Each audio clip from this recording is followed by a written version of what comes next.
Alright, here it is, my famous chicken recipe. I'm going to do chicken thighs. You could do this same thing with chicken wings, or I even sometimes use chicken quarters, which is like a really sort of inexpensive chicken cut, but I love chicken thighs. These are bone-in, skin-on thighs. You can buy them without bone or without skin. And I definitely recommend, you have to have the skin on them to do this. The skin's the best part. This will become a crispy skin, and again, that's the best part. This recipe actually came from, or it's adapted from a family member. What's up, Brian? He shared this with me on the Weber Grill, and I've kind of taken it and ran with it a little bit. So the first thing is, you'll notice there's a whole bunch of extra skin here, and I leave that on. I don't cut that off. In fact, I wrap it around a little bit. I stretch it over, because what happens is that skin, as it cooks down, kind of sucks to the rest of the thigh, covers it up, and again, that becomes a real crispy part of it.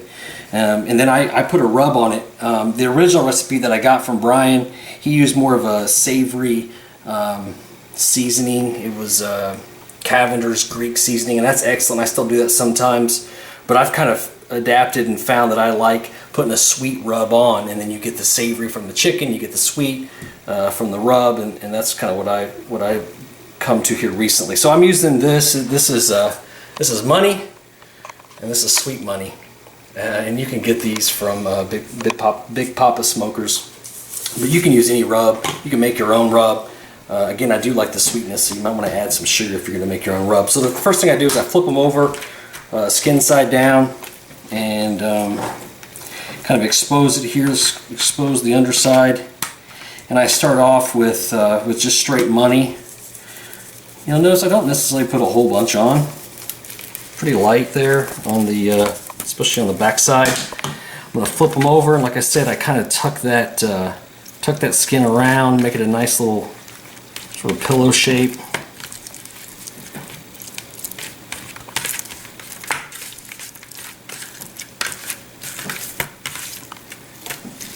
So there you go, kind of get them ready to go on the grill like that. And then I put this sweet money on top. This is the one of the two that I really like, this sweet money.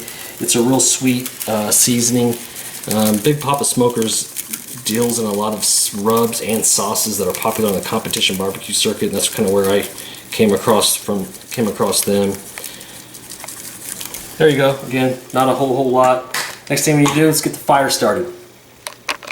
Alright, so quick lesson on fire starting. You see I've got a couple little, this is newspaper, it doesn't take a lot really to get started. Stuff at the bottom, and for this cook, it's about an hour and a half cook. And so you don't need full chimney charcoal. I'll go 2/3, which is really probably too much. That will go for hours and hours. And I use a propane torch just because it's easy. Some people call this a Texas match.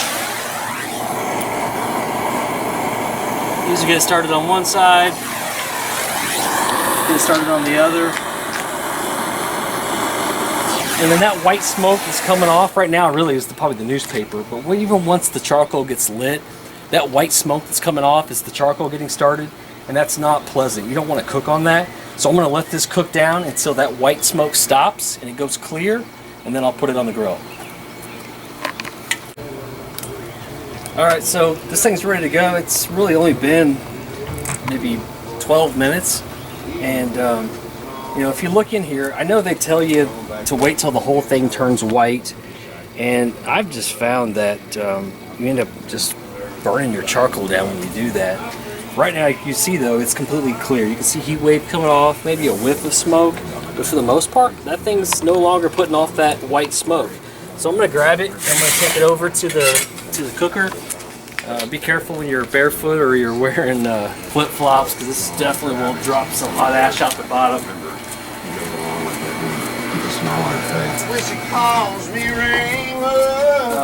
I got the cooker opened up, I got the grate off the top. You'll notice some charcoal in there from last time that I cooked. So this is going to be way too much charcoal really for this cook.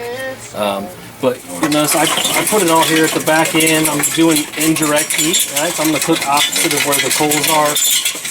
I just remember that. So I've got those back there. thing about me her entire life. I'm going to move some of the charcoal around, get it kind of evened out on this side. Again, I want to create this to be a hot zone. I'm going to cook over here opposite of that. You can still see though, it really did turn most of that white, even though it hadn't burned the top out. I'm going to put my grate on. You can see I've used my grill many times, and it probably needs a good cleaning or maybe even replacement. So I've got my bottom vent barely cracked at all. I'm going to put the top on. I'm going to open the top up pretty much all the way. I might close it down a bit just to keep this thing from getting too hot. I'm going to close it down, and then this has to set and get ready to go. So it's going to, here in a little bit, some white smoke will start coming out as it lights some of that new charcoal. Now I'm waiting for this to go clear. It shouldn't take but maybe, I don't know, maybe 10, 15 minutes at the most. Once this goes, there's some white smoke now. Once this goes clear, then the chicken's ready to go on. Alright, so I'm ready to put the chicken on. This has been setting for a little bit. No smoke. Lots of heat. This is definitely hot. I don't generally cook this by temperature necessarily. It's more of a process. I mean, if I were to probe this, you know, I stick a probe down in here, it's going to take a minute for it to get up there. I bet it's every bit of 300, 350 degrees. I don't really know. But I've done this so many times. That's the good thing about this, is there's so much fat. The skin's protecting the chicken. It's not going to dry out. You know, this is the kind of thing that you can go and hang out and kind of leave it, and about an hour and a half is generally what I do, but that's, you know, that's kind of give or take. So I'll take the top off here.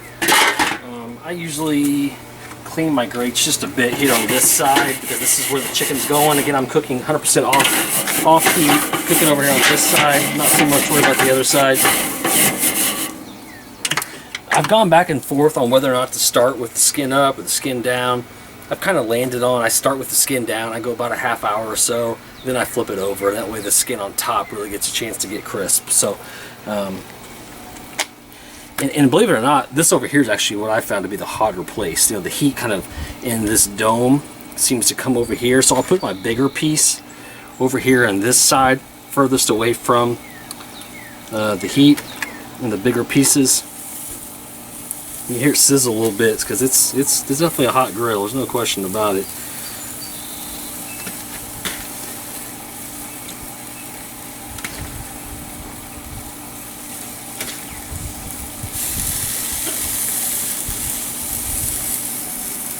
Close it up. 100% cooking with the lid on. Like I said, I'll wait maybe a half hour or so. I'll come back, flip these things. They'll look quite different at that point. Alright, so I think it's been about a half hour. I'm going to take the lid off here. This is the first time I've taken it off. You know, I don't look as I'm going. As they say, if you look and you ain't cooking. Take them off. You can see the skin starting to kind of sort of soak up against the meat. Flip them over. Got some grill marks on there.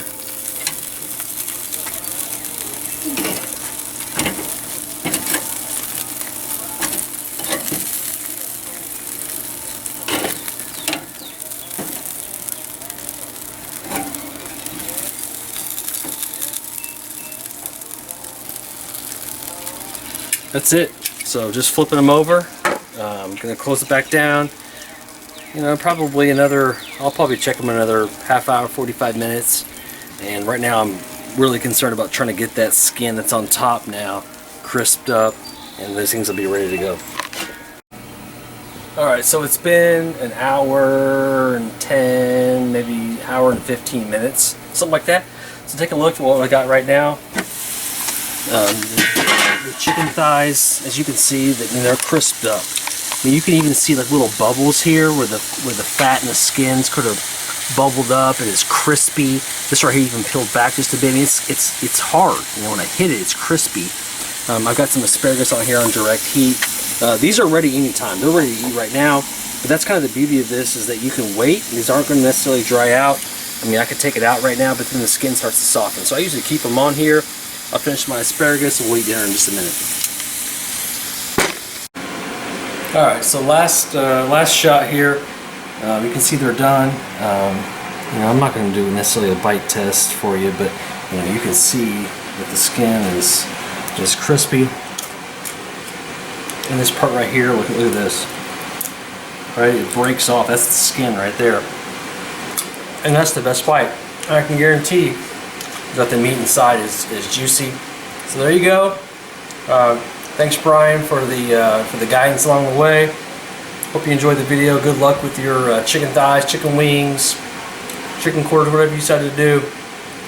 That's it.